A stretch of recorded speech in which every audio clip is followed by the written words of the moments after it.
Now, I talk a lot about compound circles, and also you might hear about the idea of sort of making different kinds of flower patterns with the poi. The flowers typically are different kinds of compound circles. So, and it takes a long time to sort of really be able to do compound circles, but what a compound circle means, and the reason I got into this, the flowers are beautiful, like the patterns you can make are beautiful, but basically what I want is freedom of movement. I don't want to have to jump from one pattern to another pattern to another pattern. I don't want to be trapped in sort of, how many patterns I can do. I want to be able to just be totally free.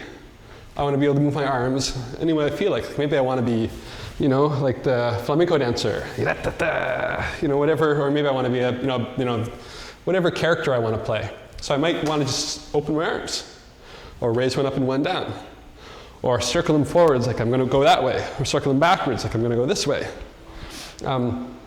Or maybe I want to move them both like that, or both like that. I want to be able to do anything I want with my arms. I want to be able to express any way I want to, anything I want to do. But if you can't, say, spin your poi forwards, rotate your arm backwards, suddenly you've got a pretty big limitation that way. If there's ways your arms can't, there's ways that your arms can't move in relation to how your poi are moving, you're going to be very limited. So what occurred to me was that, well, what are the basic ways my arms can move in relation to each other? And what are the basic ways my poi can move in relation to each other? And what are all the different kinds of patterns those make? So basically I figured, okay, well, let's say there's 8 different ways, forward together, forward split time, backward together, backward split time, etc. My arms can do that, my poi can do that. So I can say, take my poi, forward split time, and my arms can also move forward split time. And that makes a certain pattern, especially if you're using light or fire. That makes sort of a beautiful flower with big petals. And I can do 8 passes as I go around, or I can do 4 passes. Depends on how many petals I want. But I can also say, move my arms backwards as my poi spin forwards. And that makes a different pattern. If the flower pattern will have longer, skinnier petals if I'm circling my arms backwards while my poi go forwards. And this one's harder because it's anti-spin. Or I might do arms in opposite directions while my poi go forwards. Or the other opposite direction while my poi go forwards.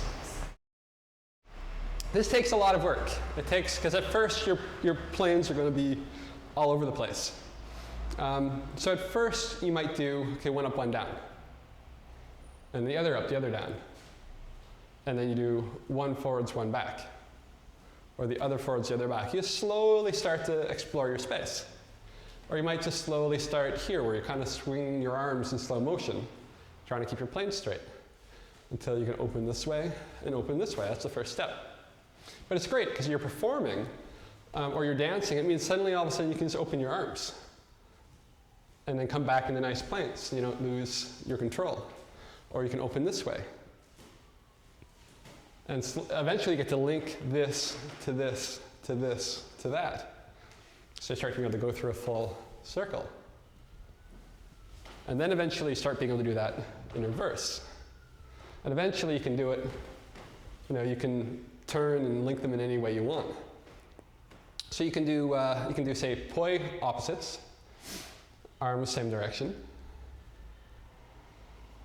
or arms also opposites, or the other opposites. Or you can do, if you come onto in front of you, I can circle my arms can circle same direction together while my poi go clockwise split time. Or my arms can go counterclockwise together while my poi go clockwise split time. Or my poi and my arms can go together, but my arms are going counterclockwise, my poi are going clockwise. Or they're both going clockwise. Or I can do, say, split time opposites with my poi. Arms going counterclockwise together, or clockwise together, or opposites, or the other opposites. So the idea is that you just, basically once you can do any of those, there's 8 with both in any combination, you're basically giving yourself the ability to combine any basic type of movement between your arms and your poi. And once you can do that, you kind of get an overall ability. You sort of unlocked a lot of locks, so you can start dancing fairly freely in general. So you can move your arms any way you want to move your arms. And that's, you start having an overall control of your planes, so you start being able to do, all kinds of stuff. And everything gets a little easier. You can do anything anywhere, because you've kind of got that control of your planes and your basic motor skills. So that's why I call it kind of a yoga for your brain. Okay, but a good example, let's do this.